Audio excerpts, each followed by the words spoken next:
There is freedom within, there is freedom without. Try to catch a deluge in a paper cup. There's a battle ahead, many battles are lost, but you never see the end of the road while you're traveling with me. Hey now, don't dream it's over. Hey now, when the world comes in, they come to build a wall between us.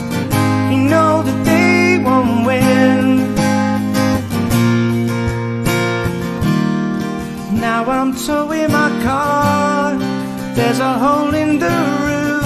My possessions are causing me suspicion, but there's no proof. In the paper today tells a warrant of waste, but you turn right over to the TV page. Hey now, don't dream it's over. Hey now, when the world comes in, they come to build a wall between us. You know that they won't win.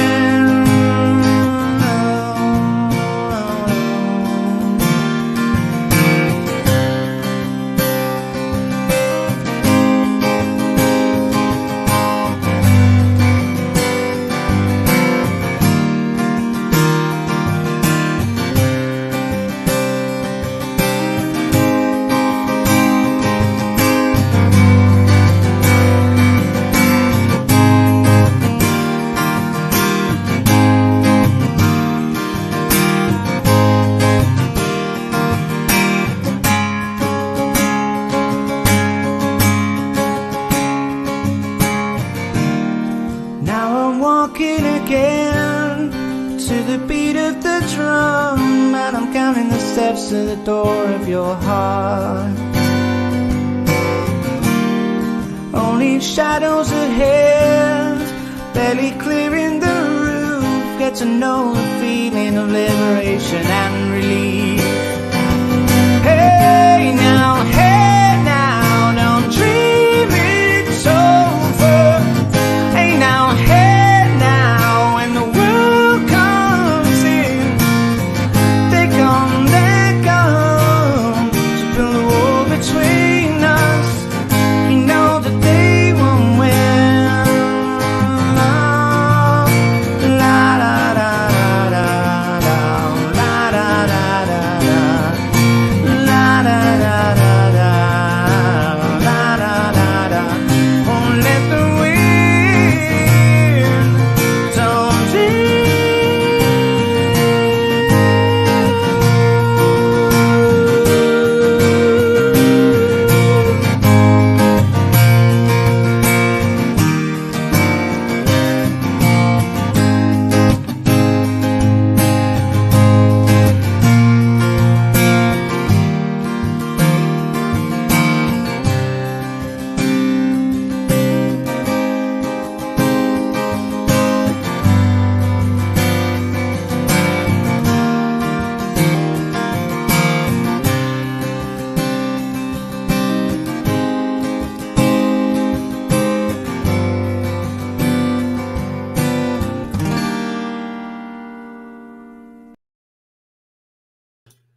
Well, hello and welcome to another Restore Live. Restore Live can out on a Wednesday evening.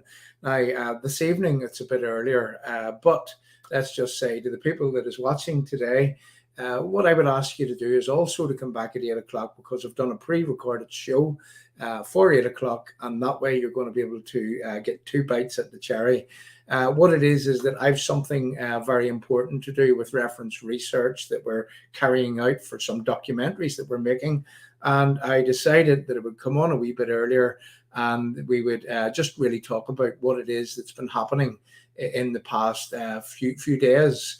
right across the United Kingdom with the introduction of a new Prime Minister, and also with the introduction of a complete new cabinet, which includes a new Secretary of State for Northern Ireland. So I'd like to just say to people, welcome here to our screen this evening. And I'm literally going to start talking about some of the things that I see just in front of my very eyes. So, okay, so let's go back. Let's recap. Let's understand that we've got a new Prime Minister. And the new Prime Minister is one Liz Truss. Now, is that a good thing for Northern Ireland, or is that a bad thing for Northern Ireland? Well, if you were to rely on the media, if you were to look at what it is that's happening before your very eyes, well, you might think that might be a good thing. And even myself, I mean, I can't tell what the game plan from Liz Truss and from this new Secretary of State from Northern Ireland is going to be. However, I suspect that it's going to be much of the same. And that's for reasons being is that what we have been doing here at Restore UK is that we've been watching every utterance from Liz Truss. We've been watching the moves that lady has been making. We have understood who that it was that Liz Truss actually was. I mean, let's face it, Liz Truss was a Remainer, just like David Cameron, who passed the baton to Theresa May, even more of a Remainer. And then what happened was from David Cameron to Theresa May to Boris Johnson. And Boris Johnson has proved that well, he wasn't working for the people of Northern Ireland. He wasn't actually working for the people of the United Kingdom either. So here we've had it. We've had David Cameron, who gave us the referendum on the EU dictatorial Ponzi scheme. Did we want to leave? Did we want to remain? Well, that was down to the people. And the people, they voted, and they won that vote. They got 17.4 plus million votes on the 23rd of June in 2016. And once the people actually won the vote, well, as you've seen, what they did was they began a process of trying to reverse everything, trying to roll back on what it was that they promised us. And well, as you could imagine, once with David Cameron, twice with Theresa May, three times with Boris Johnson, well, you've got to forgive me. You've got to forgive the people here at Restore. Three times bitten. Well, let's just say we'll be shy whenever that it is that we're looking at Liz Truss. Now, if we listen to our leaders right now, if we listen to, say, for example, Jeffrey Donaldson, if we listen to the other so-called leader of British unionism here in Northern Ireland, that's a man called Mug Beattie. Well, Doug Beattie, but we like to call him Mug Beattie because of some of the bonkers things that he says that he wants to be involved in. What Mug Beattie wants to do for you and for I and for everyone else here in Northern Ireland is Mug Beattie wants to go into negotiations with the EU. Well, he hasn't done very well at negotiations so far, has he? The Ulster Unionist Party, they haven't done so well at negotiations previously, have they? So yet again, well, we won't be working out that these people will be doing the best thing for on behalf of Northern Ireland. Look, what is it going to take for us to break this protocol? It's going to take unionists to come together, to stand together, to suggest that there is our red line and we're going no further. We are not doing another thing. We are walking away from all processes until such times as our democracy is restored. Restore UK, until the United Kingdom is restored, until respect for the people of Northern Ireland from the unionist side of this equation, until, well, a respect is restored for each and every single person here. Good to see Watsy there, a good old friend of mine, just popping his head up, and good to see you here, mate. But anyway, let's just get back to what we're talking about here. So Liz Truss, we've got a new Secretary of State for Northern Ireland. We won't be holding our breath that they're going to deliver anything. And then let's just look and let's try to understand what is the accepted from our leaders, from Jeffrey Donaldson, from the DUP hierarchy, from Mug Beattie, and from all and sundry. If you've been watching Restore for a while, what you will have noticed is that some 3, maybe 4, maybe 5 months ago, we at Restore had pointed out something that no one else was pointing out. And what we said was that we believed that there is this thing called the landing zone, and that's exactly what has been agreed in fait accompli style.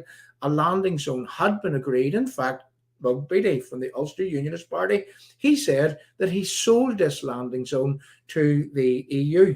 He sold this landing zone to the American government. He sold this landing zone, and it was acceptable to the Irish government. And what we could understand is the British government, they were accepting of this landing zone. And then whenever you hear that Sinn Féin would be shouting on the media today and yesterday, and SDLP and the Alliance Party would all be saying that this is a bad idea, that there's a protocol bill, which when in fact it means nothing. Well, would you believe that this landing zone is also in the Alliance Party's manifesto?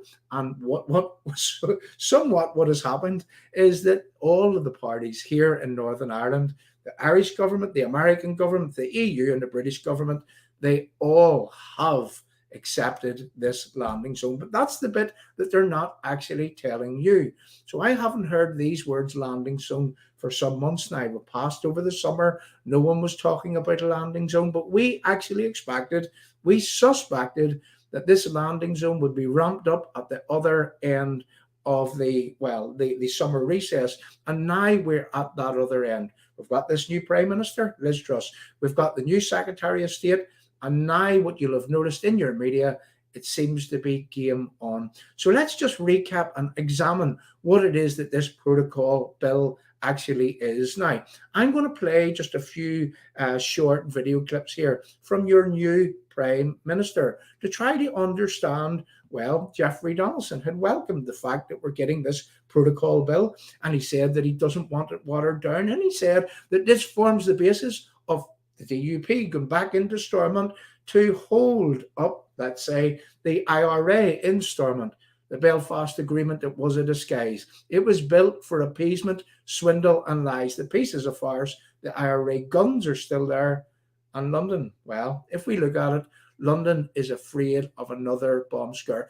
And that is the very reason why this protocol bill is a compromise. But what is it a compromise on? It is a compromise on your position within the United Kingdom. It is a compromise which will ultimately lead to the breakup of the United Kingdom. Let's play Liz Truss and let's try to understand what it is that Liz Truss had been saying about this protocol bill.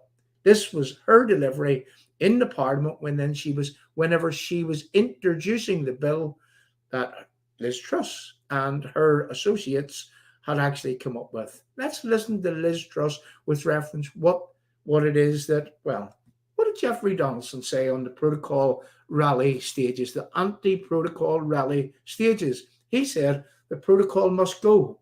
He says the democratic right of the people of Northern Ireland must be respected. Let's hear what Liz Truss is delivering within this bill. I want to be clear to the House that this is not about scrapping the protocol. Our aim is to deliver on the protocol's objectives.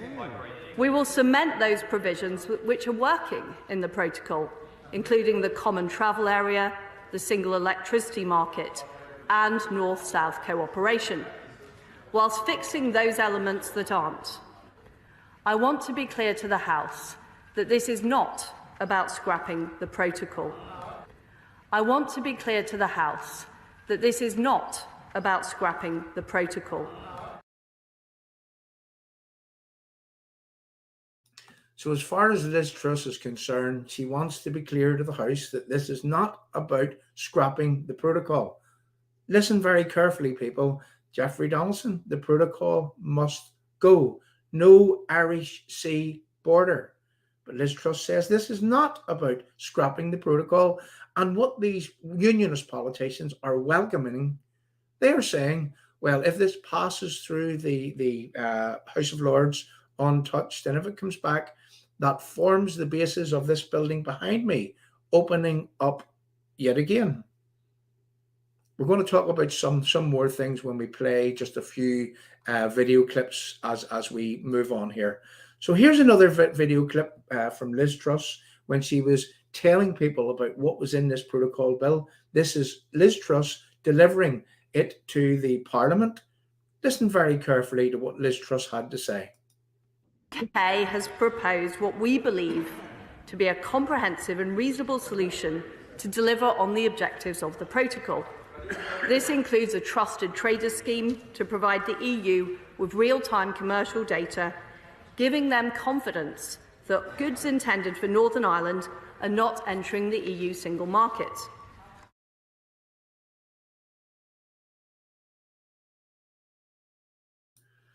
So there's going to be a trusted trader scheme. There's going to be checks on goods in a green channel, and the British government has suggested that they are going to carry out the checks on the goods delivered to Northern Ireland. And this is the mechanism by which the DUP could actually claim, well, there's no checks on goods because, Puts Posts is going to remain to check the red channel goods, which is coming from the EU. So there's going to be a border in Larne, in Belfast, and in Warrenpoint to check EU goods. And the British government are going to be carrying out the checks on behalf of the EU that is destined for Northern Ireland, and they're going to be delivering them the data on those goods. People, forgive me for saying this, but if I'm wrong, I'm going to say that if it looks like a border, that if it checks like a border, then it actually is a border. Whatever happened to no Irish Sea border? The protocol has to go. Why are people welcoming this protocol bill? Why are they saying that, well, this is a good first step? Because it isn't. It's nothing of the sort. What it is, it's a compromise on our place within the United Kingdom. And some people are actually suggesting that this is a good thing, including your unionist politicians. Let's go on to the next clip and we'll move on. And this again is Liz Truss talking about this protocol bill in the Parliament whenever she delivered it just a few months ago. Makes the EU no worse off. We have proposals to protect the single market, to make sure that there is enforcement of the green lane and the red. So what she's saying there is that the British government are going to ensure that there's enforcement checking goods in the green lane. That's the green lane with the goods that is meant to be coming to us here in Northern Ireland. So the British government are going to check goods coming to Northern Ireland, and Puts Posts are going to be checking goods going to the EU. So let's play on here and we'll listen to the rest. Red lane. So I would hope that they look at our proposals in a reasonable way, as we are putting them forward in a reasonable way, and that we can work together on a solution. So there we go. There is Liz Truss. I'm going to stop for a second here as I go, and I hope that people actually hears me. But we've got full internet here. We've changed from our normal internet services, and I have to say there's a lag on the screen, and there doesn't seem to be anything wrong at our side. We actually think that people are interfering with our broadcasts. However, we'll move on, and I hope that people sort of still get to understand what I'm saying. I hope that it's coming out the other side, and people understand what it is that we're talking about. So anyway, so there was 3 clips from Liz Truss. There was, in essence, what this protocol bill is all about. In essence, if I could just break this down into very simple to understand language, is that we have a protocol bill which continues, which keeps us linked to the EU, which keeps us in the EU single market, and which basically causes the circumstances in where that the goods coming to Northern Ireland at the request of the EU, well, they are being checked, and our leaders are saying, well, this is a good thing. I mean, this is the breakup of the United Kingdom in its embryonic form. And this is the full and final settlement for Northern Ireland should it be accepted. Anything that we have ever given, especially on a constitutional nature, anything that we've ever given that has whittled down our part in the United Kingdom, we have never got that back again. And this is the time that we actually need to fight for this. This is the time that we need to impress upon our politicians that it is not acceptable. This is the time that we need to suggest that those that call themselves leaders, well, they do not have the authority to do this in our name. They need to say that they will have nothing to do with the protocol bill, that the protocol must go, that enough is enough, and Northern Ireland's place within the United Kingdom needs to be fully restored. That's what they need to say, and that's exactly what they need to do. So we're looking at things in the round here, and we're looking at what I believe to be the kicking of a can down the road. And there's reasons for the can being kicked down the road. The protocol bill, what is it promising? Well, it's promising absolutely nothing.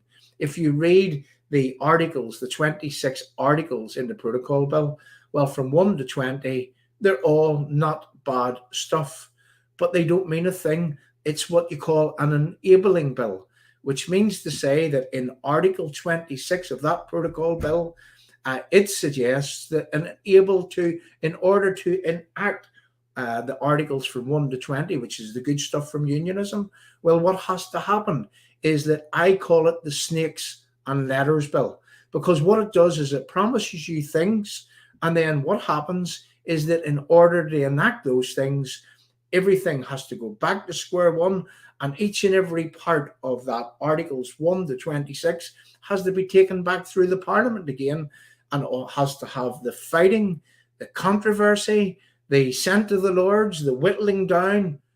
So what it really is, people, is it is smoke and mirrors. It is designed to take us to a point in 2024 in where that there's going to be a vote in the Northern Ireland Assembly, and where that what they have done is they have removed the cross-community section that normally applies in the house behind me. In other words, nothing can pass in there unless that it's got cross-community support. But in 2024, whenever they're voting for the protocol to either remain or for the problems within the protocol to be sorted out, well, let's say that this conglomerate of Sinn Féin, the Alliance Party, the SDLP, and probably the Ulster Unionist Party, well, let's say that they say, well, we're happy with the protocol. We want to be linked to the EU. The DUP and Jim Allister have no chance of defeating that. That is not democracy. What that is a dice is loaded sort of scenario in where the cross-community support has been removed.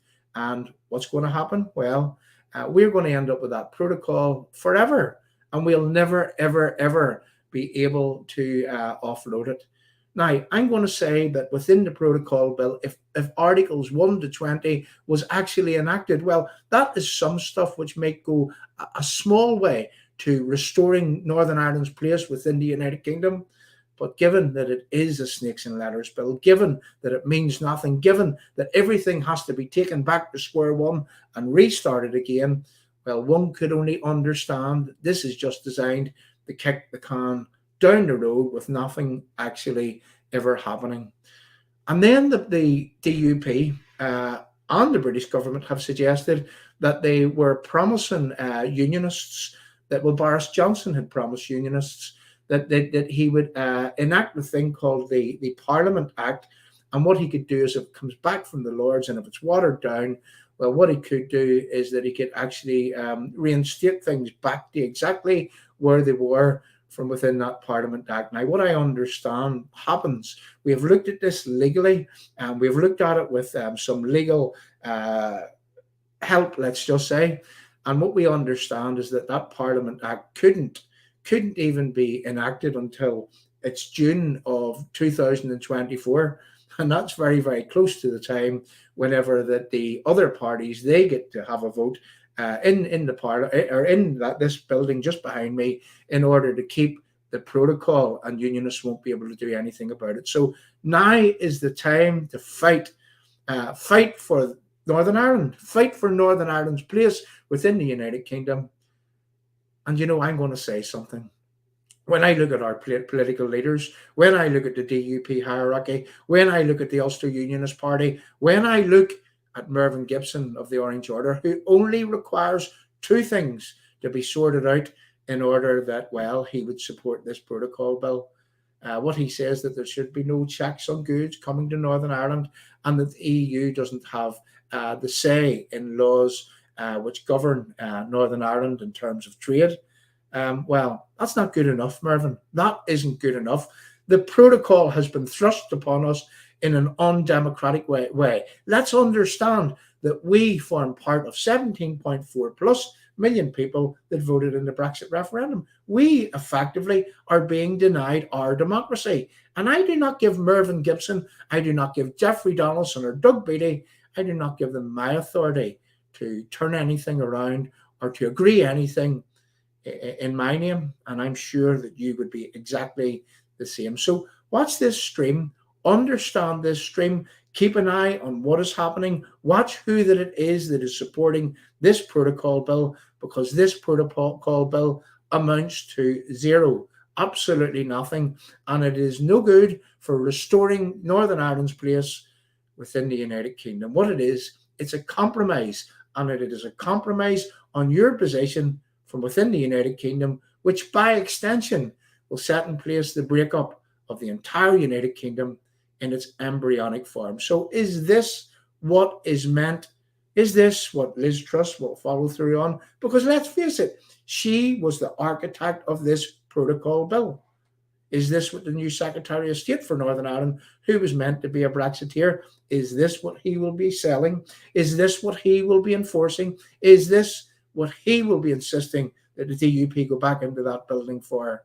Any self-respecting unionist should not support this protocol bill, should not have anything to do with it, and should not have their fingerprints anywhere near it. I'm not staying here for long, people, but I did want to come along and I did want to talk about that, and in a way that people understands. I believe that we are being hoodwinked. I believe that we are being conned. I believe that our own politicians know more than what they're telling us. And well, let's just watch and see who is right. Is Restore UK right? Or are your so-called political leaders right? As I said, there's a lot of people watching. Thanks very much for coming along to watch the channel. I'm not staying here for long. So there is another broadcast coming here at 8 o'clock. It's pre-recorded. And I would ask people to watch it. I would ask people to listen to the words which are contained within this broadcast. I would ask people to understand why that it is that we are being separated from the United Kingdom. Because what is it for? I'll take you back 100 years. A speech by Carson. He said that we were only puppets. Yeah, we were humble rungs in a ladder, which put the Conservative Party into power. And once in power, well, what did they do? And I'm paraphrasing here. Well, they placated our enemies. That's what they done. In the coming weeks, there's going to be several documentaries coming out that us at Restore are literally putting together right now. And they focus in three areas. They focus on 1914 to 2022 and how that it is under the third Home Rule Bill, Northern Ireland was under threat. And the British government at that time, well, they didn't care. They were hiving us off. They were going to make us part of this all-island approach, in where that home rule would have meant that we were governed by Dublin. Well, Carson and his army, they were having nothing to do with it. And what they actually did, people from within the old resistance in 1914, was that they managed to land a huge haul of guns and ammunition in order to oppose the Home Rule Bill.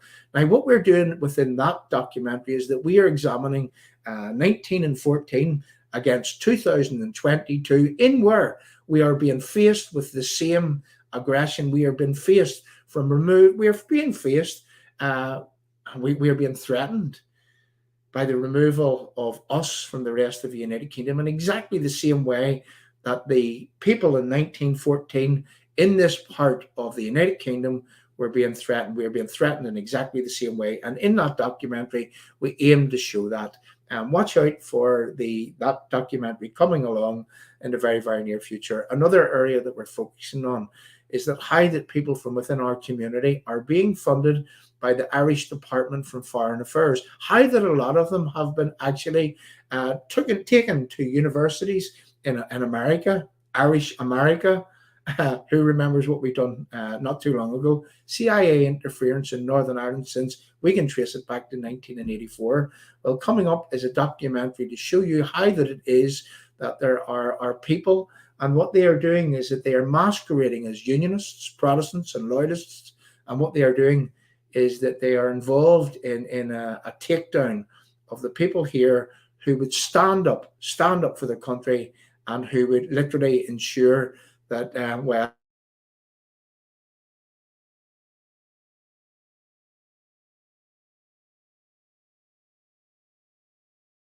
within the United Kingdom is certainly not up for grabs, and we will do anything that we can legally to ensure that we protect our history, our heritage, our culture, our place within the United Kingdom, and the very fact that we are unionists and no one is ever going to take that away.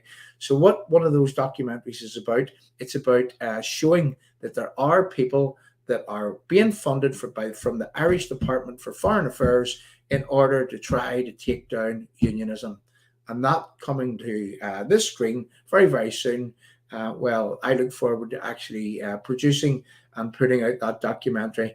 Now, what I'm going to do here is that, and it seems that our stream is going a wee bit dodgy again, but what we're going to do here is that we're going to play us out with a little clip from something that myself and my good friend Simon Evans was doing just last week or the week before, whenever that we were traveling around Northern Ireland looking at several things that we could produce documentaries on.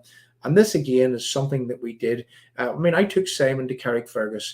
I basically to explain about our history, our heritage, our culture, and what it is that what it is that makes us tick, what it is that we celebrate over the July fortnight. And where I took him to a place called Carrickfergus, which was the landing spot of King William and his army whenever they came here. And let me get this right, I'm going to say 1690, so it was 1688, or the later part of 1687, whenever they came. So look, I'm going to play a short video of myself and Simon, and then what we're going to do is we're going to play us out with something that'll put a smile on everyone's face. And I'm just going to say this, people, thanks very much for coming along. Thanks for supporting Restore UK. Please give us a like, give us a love, give us a share. If you're new to the channel, ensure that you invite others to our channel. We do things in a way that no one else does, or nobody else does here in Northern Ireland. And well, I'm going to ask you that if you can help our work, if you would like to click on that PayPal link, it's in the Facebook channels, the British Unionist People's Voice in Restore UK, and the British Unionist People's Voice on Facebook. You'll also find that in the YouTube channel. And if you can help our work, click on that PayPal link, put a few pounds in, it helps us to do the things that we are going to be doing. So what I want to do is I want to actually play us out with two things. Firstly, myself and Simon speaking about our history, our heritage, and our culture at a place called Carrickfergus, and this was just a few weeks ago. Thank you very much for coming along. Don't forget to tune in at 8 o'clock. There's a pre-recorded video coming up, and unfortunately, I have to go off because I have to go somewhere to do to chat to someone with reference research for some of the documentaries that we're actually making.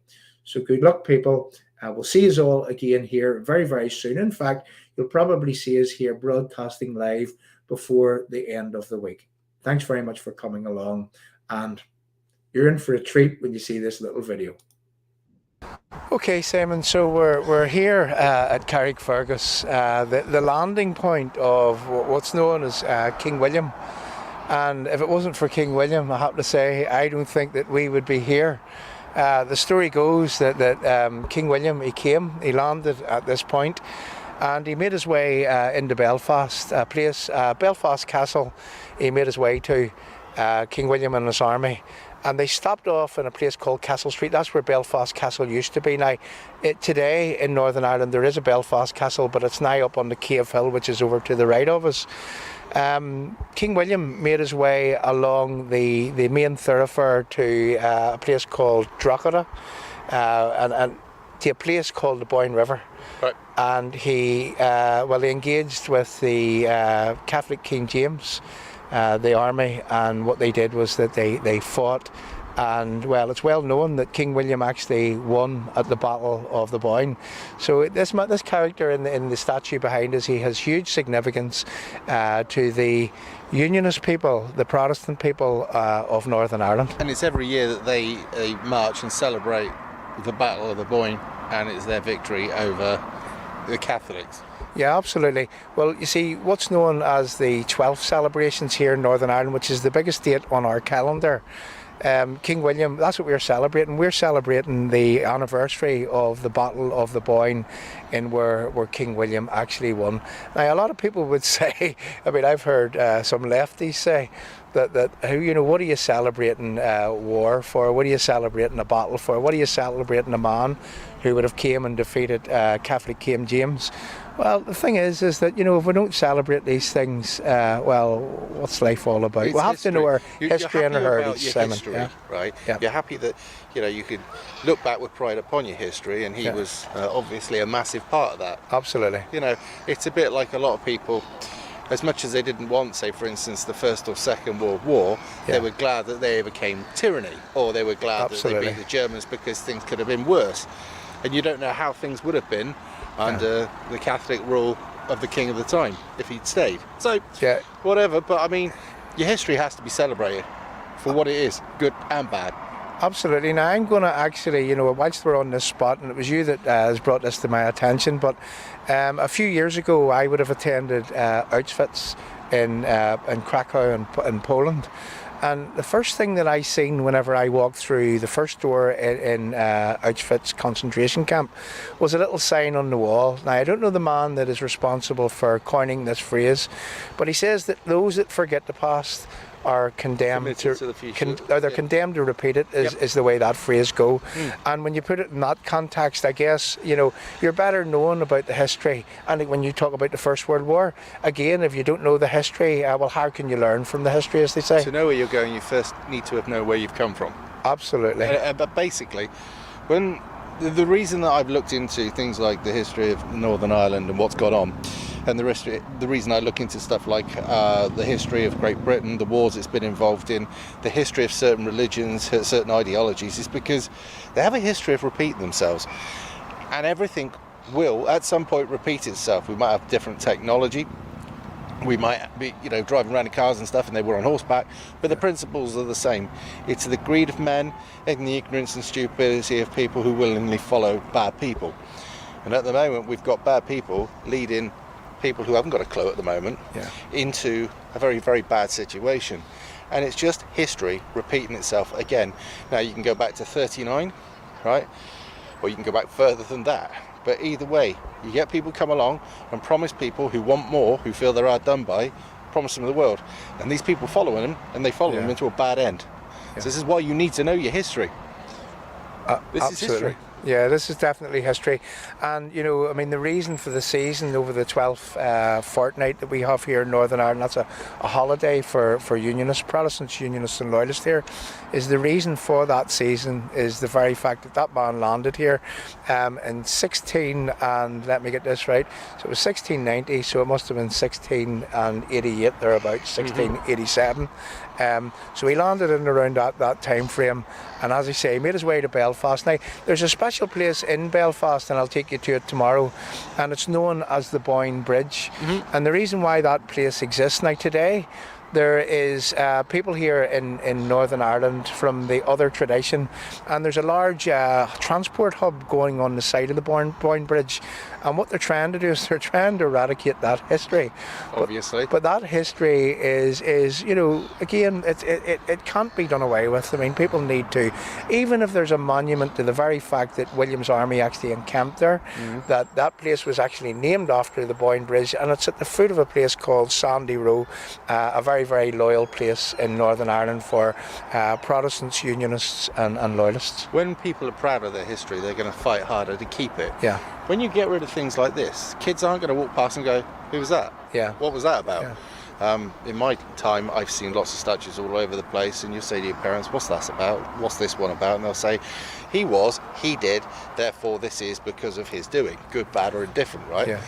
It's a bit like we've got one in Bristol. They ripped it down and threw it into the docks because they didn't like the fact that it had a connotation to slavery. Now, whether you like it or not, we can track all different types of people, all different colours and cultures back to slavery. There was one people that did it, and this bloke, Colston, had very... Yeah. He had obviously been involved in it, but many of the people were at the time. I mean, Bristol was a hub to it, but he was a philanthropist. He invested a lot in hospitals and stuff like this, and did a lot of good for the place. But people are trying to, especially when you look at book burning in history, that's no different, is it really, than ripping down a statue or trying to eradicate people's history. The Nazis have done it, the communists have done it, socialists have done it, or anybody that really wants to get rid of something that's actually better than what they're offering. Right. First off, you've got to get rid of the memory of it. You've got to get rid of everything, which is why, incidentally, by the way, if you've got books, don't get rid of them. If we're going into a digital era where they're going to be able to wipe stuff and you'll have no recollection of what went on, so keep your books. But this is why in the history they've got rid of statues, or they've tried to belittle statues, or they've said that it comes with a bad connotation, because when you lose your fabric of your history, your fibre, whatever you want to call it, then you've got nothing, and then you'll fall for anything. So this is why we'll visit stuff like this and other stuff around at the moment and make a deal out of it. That's about it, really. And when you talk about Colston and Bristol, and we did see the images of those, I'm going to call them left-wing lunatics, putting that statue down, putting it. Now, the aftermath of that was that they were going to remember that day. They were going to place the statue of Colston in a museum, and they were going to remember that, it was there, and they were going to place it in a place where it could be there for a long time. Now, didn't it turn out that they put the damaged version of the statue into the museum, and they more or less are celebrating the very fact that left-wing lunatics actually put it down?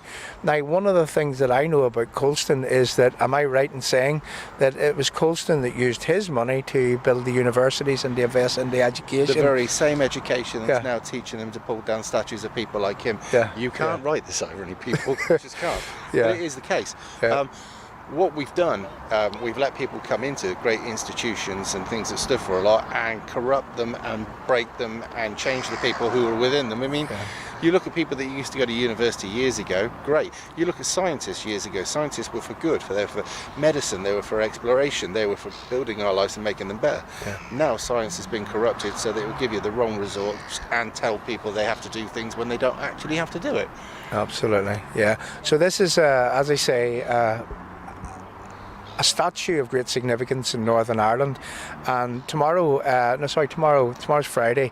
On Saturday I'll be taking you to one of the Loyal Order parades, where again you've been before, and you will visualise and you'll hear some of the marching bands, and you'll see some of the Loyal Orders as they march. Now, on Saturday it's known as the Royal Black Preceptory. They're a Christian organisation. You'll see the Christian banners that they're walking with, maybe depicting things like Samson, David and Goliath, Samson and Delilah, and so on and so forth. But Christianity's a big thing, you see, within the Loyal Orders. And tomorrow they aren't actually celebrating the 12th or the Battle of the Boyne, but they're basically walking in respect of their traditions and in respect of their religion. That's what we're going to see on Saturday. So there you go. We thought we would just bring you here just to show you a monument, a statue of huge significance here in Northern Ireland. Lovely job. Right, well, I'm off to see some more of the sites now, hopefully. Yeah, well, we'll have one of them before we go to the next one. Right, catch you a bit.